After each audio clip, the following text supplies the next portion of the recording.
Sejam bem-vindos ao canal de Deus oficial de Quixeramobim. Bastante. Ah, meu, só com um brinco, caiu. Só com um brinco. Pega a Tere. Igual o Salomão que puxou. Louvado seja o nome do Senhor Jesus. Tá bem em cima da Já ouviu essa passagem das 10 virgens? Em algum momento? Alguém falou sobre essa passagem para você da Bíblia? Acho que eu já vi. Então você tem mais ou menos a noção de como, né? Primeiramente, quero agradecer a Deus por esse momento de estar aqui na sua casa, de você ter abrido o espaço para me falar um pouco da palavra do Senhor. Sou grata a Deus por tudo. E eu quero trazer nesta manhã um versículo para a nossa meditação, a qual o Senhor tinha colocado isso aqui, se eu fosse receber realmente uma oportunidade, Deus colocou isso aqui no meu coração. E eu falei isso aqui ontem lá na irmã, graças a Deus, 2 vidas, né, para Jesus. Hoje, mais uma vida para Jesus, tua mãe, graças a Deus, né? Porque o irmão Quem foi? Sim, ela aceitou. Não, Lá a irmã Chica Rosa, ela estava afastada um bocado de tempo, ela se reconciliou, se uniu. Também foi. E o seu Joaquim chega chorou. Ele disse que vai aceitar. Chega chorou, nunca tinha visto ele chorar. Entendeu? O Espírito Santo visitou. Tá entendendo? Aí assim, hoje eu trouxe uma passagem bem bastante conhecida, que fala sobre a parábola das 10 virgens. E aqui vai dizer assim: então o reino dos céus será semelhante às 10 virgens, que tomando-se as suas lâmpadas, saíram ao encontro do esposo. 5 delas eram prudentes e 5 delas eram loucas. Tomando-se as suas lâmpadas, não levaram azeite consigo. Justamente foram as 5 loucas que não levaram o azeite, levaram só o que tinha na lamparina. Mas as prudentes levaram o azeite em suas vasilhas, com as suas lâmpadas. E tardando-se o esposo, torpejaram todas e adormeceram. Ou seja, o cansaço chegou e elas dormiram. Mas à meia-noite houve-se um clamor. Aí vem o esposo e saíram-lhe ao encontro. Então todas aquelas virgens se levantaram e prepararam as suas lâmpadas, acenderam suas lamparinas. E as loucas disseram para as prudentes: dai-nos vós azeite, porque as nossas lâmpadas se apagaram. Mas as prudentes disseram: não seja caso que nos falte a nós. Vai, ide antes aos que vendes e comprais para vós. Botou com fone? E tendo elas ido comprá-lo, chegou-se pouco, e os que estavam preparados entraram com eles nas bordas, e fechou a porta. E depois chegaram também as outras virgens, dizendo: Senhor, abre-nos. E ele respondeu, disse: em verdade vos digo que não conheço. Vigiais, porque não sabeis o dia e nem a hora que o Filho do Homem virá. Então aqui, louvado seja o nome do Senhor, a Bíblia vai contar que havia um casamento judeu. E diferentemente, a cultura judaica é totalmente diferente da cultura brasileira. A cultura brasileira é sempre por costume, às vezes a noiva atrasa um pouco. O noivo sempre fica esperando. Tá entendendo? Mas na cultura judaica, quem esperava era a noiva. O noivo se atrasava. E a Bíblia diz aqui que havia um casamento judeu e a qual o noivo escolheu, chamou 10 moças virgens separadas, louvado seja o nome do Senhor, para levar as suas lâmpadas. Porque as suas lâmpadas serviam para clarear o caminho, porque naquela época não existia energia elétrica. Clarear o caminho, o trajeto até a noiva e clarear o rosto da noiva para que ele pudesse ver o rosto da noiva. E aquelas 10 moças eram amigo do noivo e era convidado. É só que a Bíblia diz que todas eram virgens. Virgem significa pureza. Pureza significa santidade. Santidade significa ser santo. Ser santo significa ser separado. Não se contaminar com o mundo. Com as coisas que é o mundo. É santidade. Então essas 10 moças, ela tinha todas essas qualidades que agradavam. Mas porém a Bíblia diz que só 5 se preocuparam em levar azeite. Mas as outras 5 só levaram o que tinha na ladainha. A Bíblia vai dizer que todas dormiram. Mas quando o noivo chegou, só 5 estavam preparadas, as outras não estavam. Mas não tinha azeite. Trazendo para a nossa vida espiritual hoje, biblicamente baseado nesta palavra, o noivo, a qual nós estamos esperando, é Cristo. A noiva é a igreja. Não é que o noivo tarda, mas é porque ainda não chegou a hora do noivo vir. Então a igreja, louvado seja o nome do Senhor, sabe que o noivo vai voltar para vir buscar a sua igreja. E aí a noiva tem que estar preparada, porque ela sabe que o noivo vai chegar. Você está entendendo? Então a gente tem que estar preparado. Mas como assim, irmã? Nós sabemos que Jesus vai voltar. Pode vir hoje, pode vir amanhã, pode vir daqui a 5 anos, 10 anos, mas ele vai voltar. Mas acontece que um dia a morte também vai chegar. Se Jesus não vier buscar a sua igreja e já a morte chegar para você, como vai estar a tua alma? Como vai estar o teu espírito? Tu tem preparado o teu espírito? Porque nós não sabemos o dia que vamos morrer. Às vezes a gente está bom aqui, de repente sofre um infarto fulminante, está bonzinho de saúde, morre, e aí a morte chegou. Se preparou? Se a pessoa estiver preparada, amém, vai para o céu de Abraão. E se a pessoa não estiver preparada, vai para o lugar de tormento. Não tem outra alternativa. A Bíblia, ela é bem clara. Mas o noivo vai vir buscar a igreja. Se Jesus vier buscar a igreja e você não tiver partido, você não tiver morrido ainda, materialmente, e tiver preparado, você vai subir. O que eu quero dizer com isso? Dentro das igrejas, há 2 grupos de pessoas. Há pessoas preparadas e pessoas despreparadas. Ah, mas irmã, eu vou para a igreja todo dia como uma rotina. Eu vou para a igreja todo dia. Ah, irmã Antônia, eu canto na igreja. Ah, irmã Antônia, eu prego na igreja. Ah, irmã Antônia, eu não perco culto. Ah, irmã Antônia, eu falo até em mistério na igreja. E o noivo vem e tu fica. Não adianta ter lâmpada e não ter azeite. Mas o que é isso? O azeite é a presença de Deus.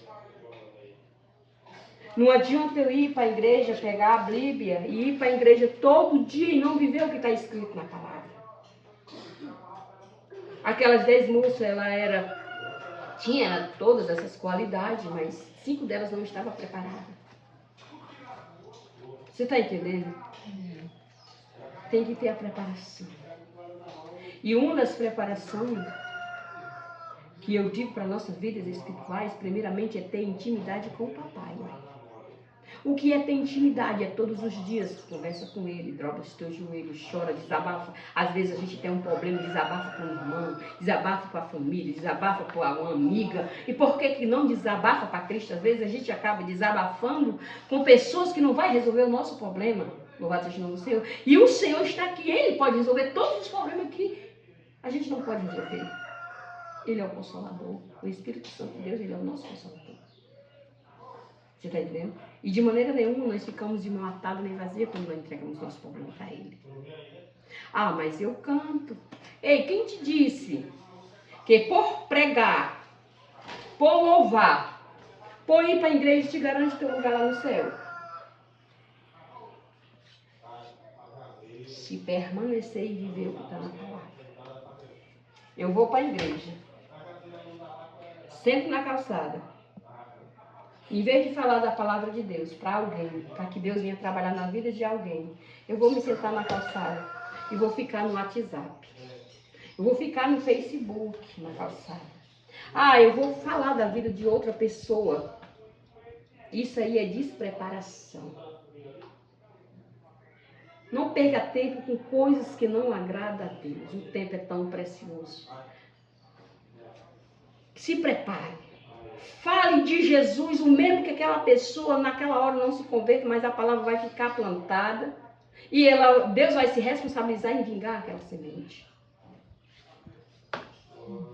Ah, mas a Simone agora é crente, só quer ser santa. E que pecado tem a pessoa querer se santificar? Se antes você era uma pessoa que bebia, eu não bebo mais, eu estou me santificando da cachaça, eu não bebo mais. Se antes eu era uma pessoa farrista, gostava da farra, hoje eu não vou mais, eu estou sendo separada, eu estou santificando a minha vida. Eu estou esperando o noivo, então precisa ter uma renúncia. Temos que renunciar a tudo aquilo que não agrada a Deus. Deus vai preparar um novo céu, uma nova terra com uma nova criatura. Então temos que ter renúncia. Não adianta ter a palavra e não ter azeite. O azeite é a presença do Espírito Santo. Louvado seja o nome do Senhor. O azeite é a presença do Espírito Santo. A presença do Espírito Santo é a presença de Deus. E tem pessoas que não estão preparadas. A gente tem que estar preparada todos os dias e todos os momentos. Mas, irmão Antônio, o que é que eu faço? É só orar? Não. Consagração, oração e se alimentar disso aqui. Porque às vezes a nossa carne pode estar fraca, mas o nosso espírito está forte. Às vezes a consagração você vai sentir um pouco de fome, mas o teu espírito vai estar forte. Se o diabo passar com distância de 10 metros, 100 metros, ele não vai resistir ao brilho do Espírito Santo que está na tua vida, ele vai cair por terra. Porque tu sacrificou a tua carne, tu passou fome, tu consagrou, mas o teu espírito foi renovado. Temos que ter azeite. E muitos vão ficar. Porque tem pessoas que estão vivendo, nós estamos nos últimos dias, são pessoas que estão vivendo, indo para a igreja só simplesmente por costume, vai vazio e volta mais gelado. E a Bíblia diz que é vomitado da boca de Deus. Frio e morno, tem que ser quente. A palavra do Senhor, ela vai dizer, lá no livro de Atos de Apóstolos, versículo 28, que tem coisas que Deus até permite nas nossas vidas. Mas não é porque Deus, Ele nos escolheu para sofrer, não. Tem coisas que é permissão de Deus para te capacitar. Imagine, irmã, se toda vida eu vivesse uma vida que nunca tivesse uma tribulação, que nunca tivesse uma luta, que nunca tivesse uma prova. Quando era que eu ia dar um testemunho? Às vezes, para a gente dar um testemunho, a gente tem que passar por uma prova. Como é que eu vou dizer que Jesus cura se a pessoa não estiver enferma? Como é que eu vou dizer que Jesus ressuscita se não tiver um velório? Como é que eu vou dizer que Jesus ajuda a gente a vencer a prova se não tiver a prova? Como é que eu vou dizer que Jesus, Ele repreende o demônio se a pessoa não estiver com o demônio? Como é que eu vou dizer que Jesus vai chegar num velório e vai dizer assim, se levanta se não tiver um velório? Então, muitas das vezes é permitido por Deus a prova. Não é porque Deus não trabalhou, não. Deus vai te capacitar na prova. A Bíblia conta uma história de um homem por nome Saulo, que foi conhecido, transformado em Paulo, que ele era um que perseguia o povo de Deus, ele era um romano. E olha só, o professor de Paulo, Gamaliel, um formado, doutor da lei. É só que Paulo ainda não tinha tido, louvado seja o nome do Senhor, o encontro com Cristo. E ali ele vai até o sacerdote, e ali agora ele pede cartas, como por exemplo, hoje nós vamos num juiz, uma comparação, e nós pedimos uma autorização do juiz para entrar em qualquer outro canto. É um juiz da lei. Gamaliel, ele era um doutor da lei. Instruía, foi ensinado, que ensinou Paulo. E ali tinha um sacerdote. E agora Paulo, não só sendo um perseguidor, mas agora ele tinha uma autoridade escrita, uma carta, para onde ele chegasse, aonde tivesse um cristão falando da palavra do Senhor Jesus, ele não só tivesse autoridade de bater, ou até mesmo matar, mas também levar preso. Independentemente se fosse grande ou pequeno ou criança. Ele tinha um papel que lhe dava autoridade. É só que quando ele vai, louvado seja o nome do Senhor, para Damasco, louvado seja o nome do Senhor, ali há, no meio do caminho, um resplendor. Ele teve um encontro com Cristo. Louvado, estou me arrepiando tudinho. E ali quando ele tem aquele encontro com Cristo, louvado seja o nome do Senhor, ele cai do cavalo, porque ninguém resiste à glória de Deus. E ele cai do cavalo como cego. E a voz disse: Saulo, Saulo, por que tu me persegues? E ele disse: quem és tu? E ele disse: eu sou Jesus. O que é que eu faço? Naquele momento, Paulo caiu em si. Deus abriu a visão espiritual. E ali Paulo se arrependeu. E ali Paulo agora a entrega a Jesus. E ali Deus disse: agora tu vai, quando tu chegar em Damasco, tu vai na rua direita, tu vai para a casa do homem chamado, não é judeu não, eu não estou lembrado, mas aqui a Bíblia vai falar, e tu se hospeda lá. Então ele foi levado por algumas outras pessoas que conseguiram levar ele porque ele ficou cego. Louvado seja o nome do Senhor, é lá no livro de Atos, louvado seja no versículo 9, eu amo ler a Bíblia. Eu amo ler a Bíblia, eu estou viciada na Bíblia. Eu não posso ver uma Bíblia de estudo, irmã. Irmã, minha Bíblia é toda marcada. Irmã, eu leio a Bíblia, eu gosto, é uma coisa, eu sou apaixonada. Sou apaixonada por a Bíblia. Quanto mais eu leio, mais vontade eu tenho, mais vontade eu tenho, mais vontade eu tenho, mais vontade eu tenho. É desse jeito, é uma coisa que se fosse para mim passar todo mundo na Bíblia, eu não me cansava. É mais sorte do que eu. Se for preciso, nem comida eu faço, irmão. É uma coisa que, irmão, eu sou apaixonada pela Bíblia. Começa a ler aqui, ó. Irmão, todo dia eu leio. Todo dia eu leio. Leio de noite. Faço estudo, pesquiso na internet. Tem um livro de estudo lá em casa. Irmã, eu gosto, eu amo. A minha Bíblia toda é marcada. E aqui, ó, vou ler aqui.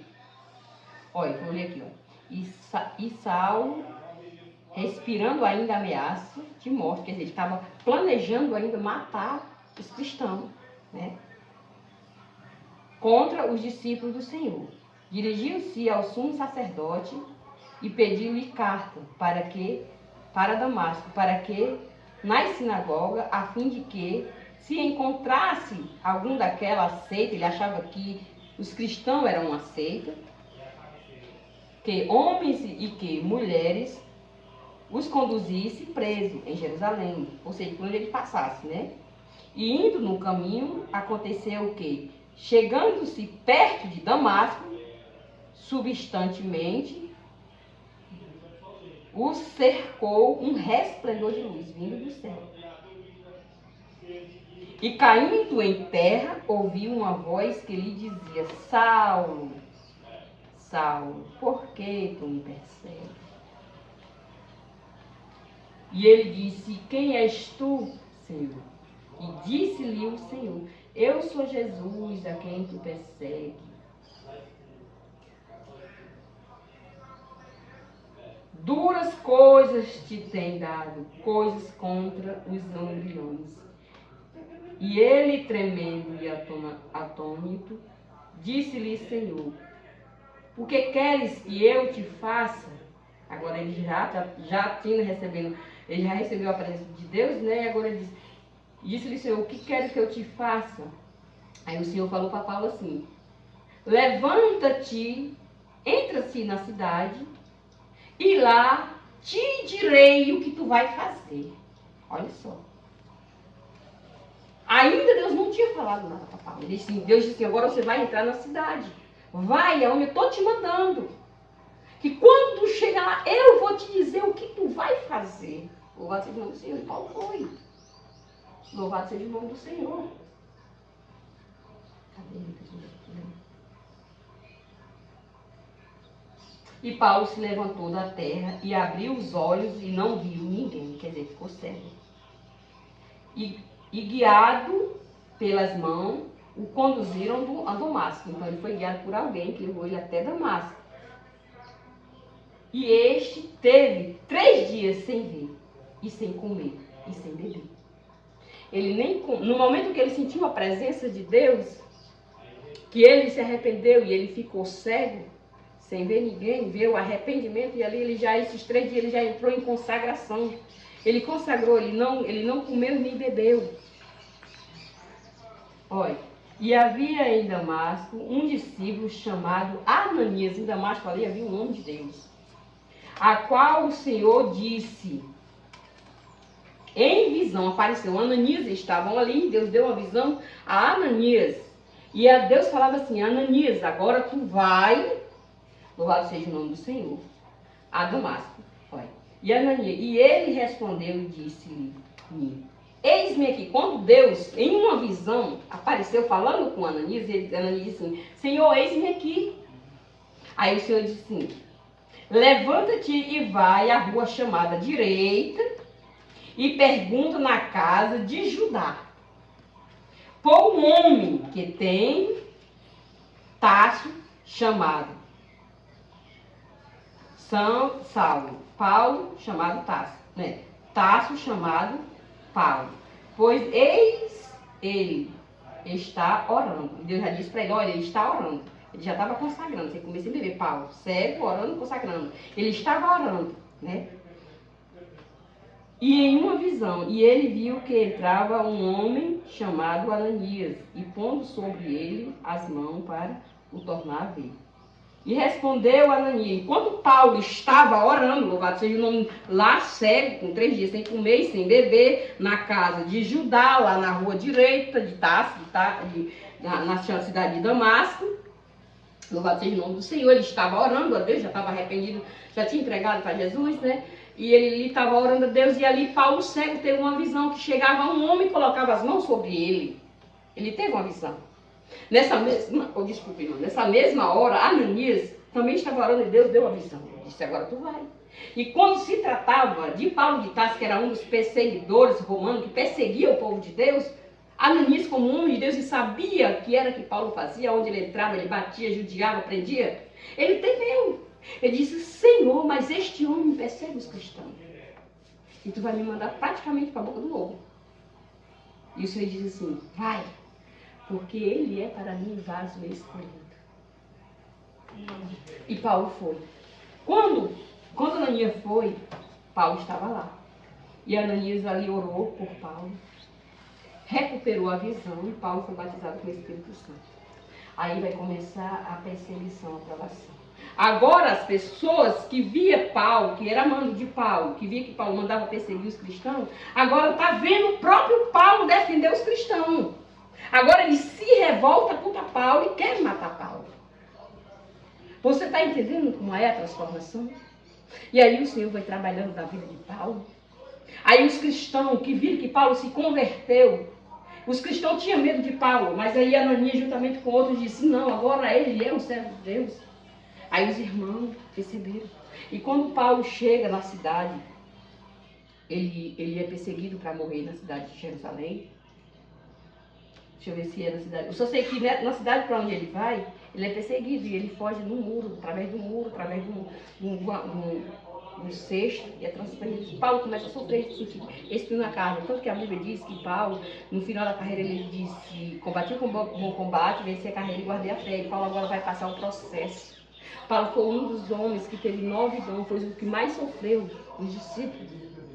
Paulo fazia milagre extraordinário. Paulo era tão cheio do Espírito Santo que Paulo ressuscitava mortos. Orava e ressuscitava mortos. Era Paulo e Pedro. Pedro também ressuscitava mortos. A Bíblia fala que Pedro ressuscitou uma mulher.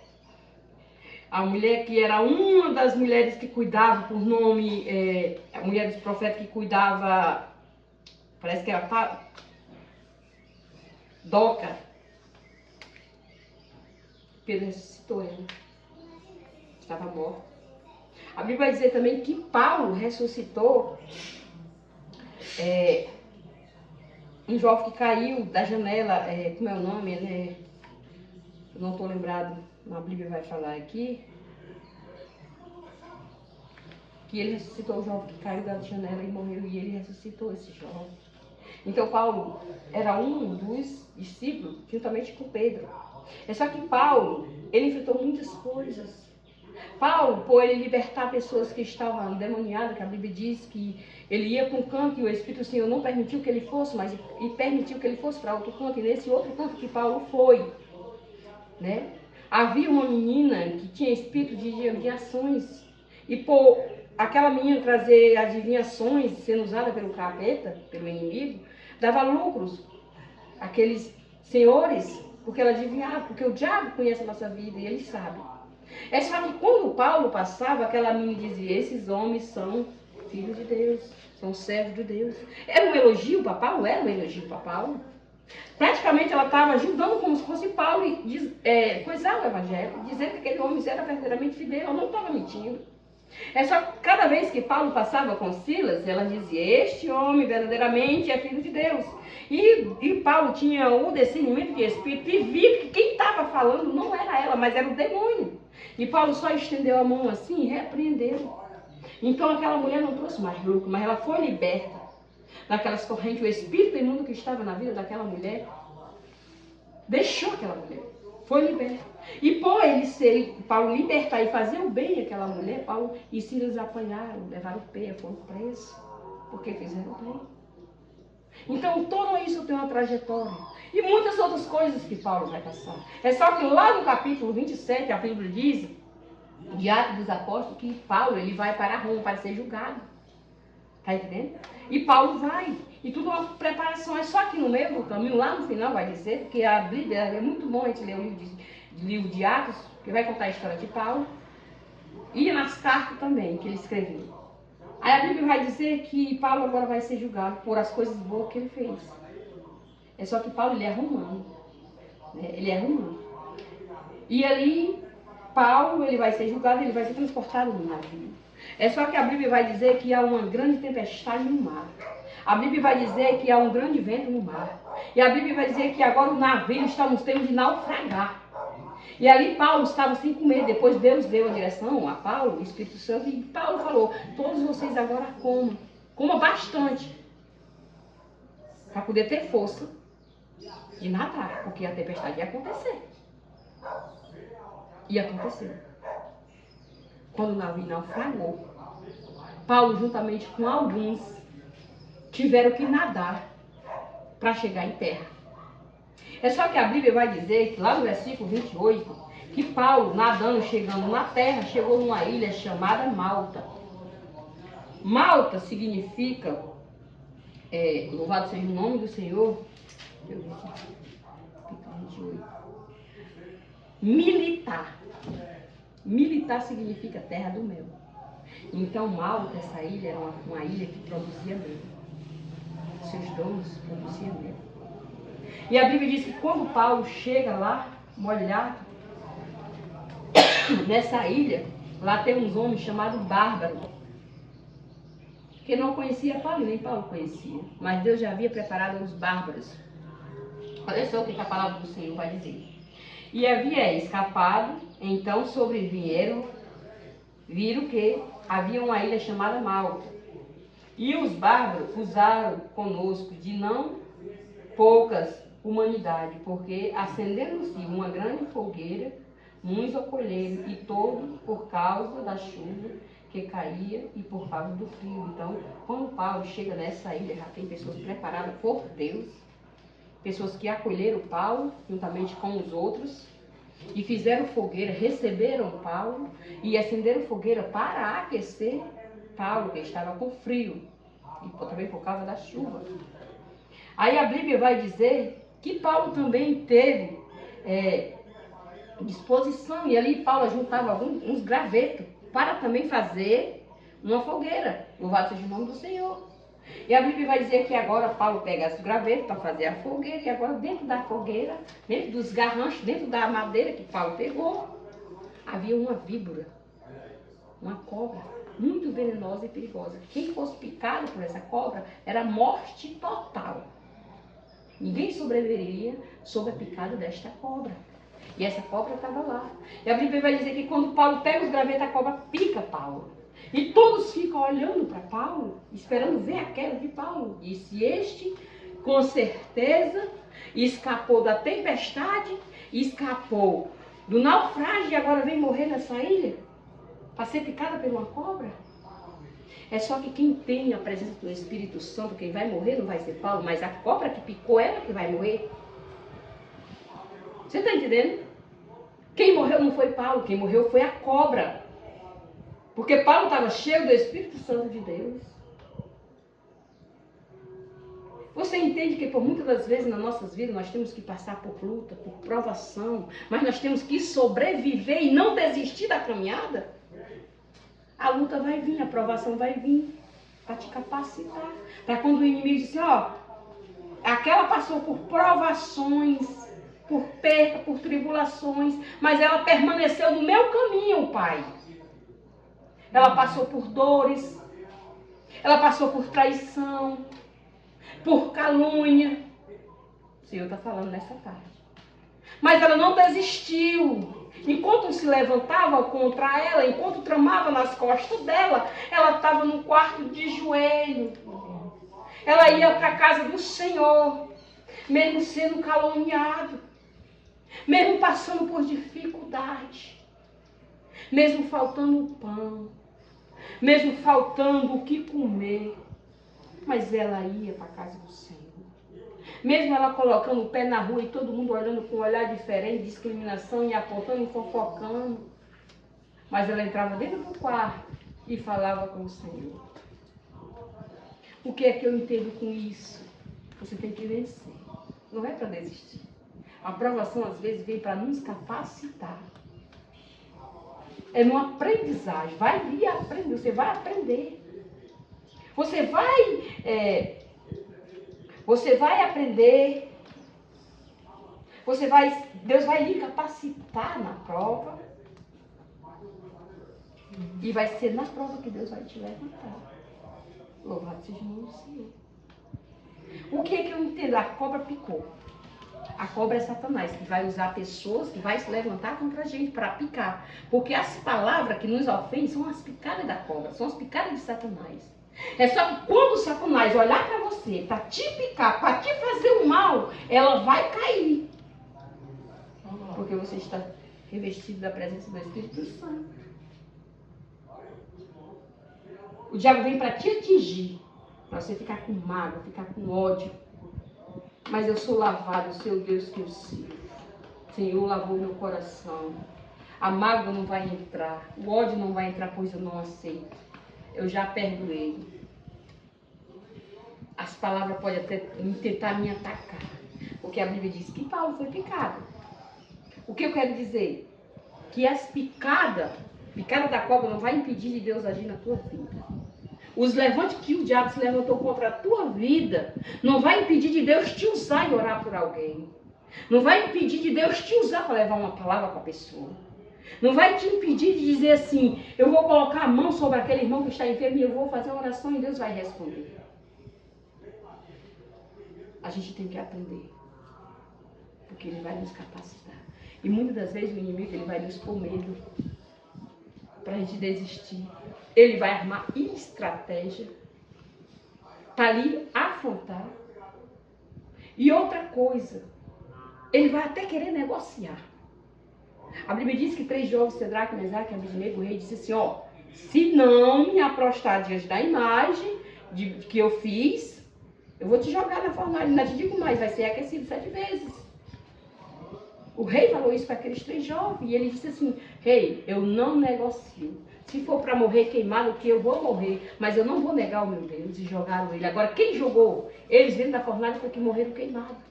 Quem se levanta contra o servo de Deus é que vai ser. É que vai ser queimado. É que vai ser julgado. É que vai sofrer as consequências. Porque mexeu no servo de Deus, no ungido de Deus. Não mexe ninguém com o servo de Deus, não. Pensa que Deus está no céu, Deus não está vendo? Vai chegar o dia do juízo, o dia do julgamento. Você está entendendo? E aí, irmão, tudo isso a gente tem que passar por aprendizagem. Tudo isso. Eu vou desistir. Eu digo, falo para Deus, Deus, o que eu tiver de passar, eu quero passar nos teus caminhos, com a tua presença, com a tua companhia. Deus, eu não sei do meu futuro. Mas o Deus que esteve comigo no passado está comigo no futuro. Está no presente, está no futuro.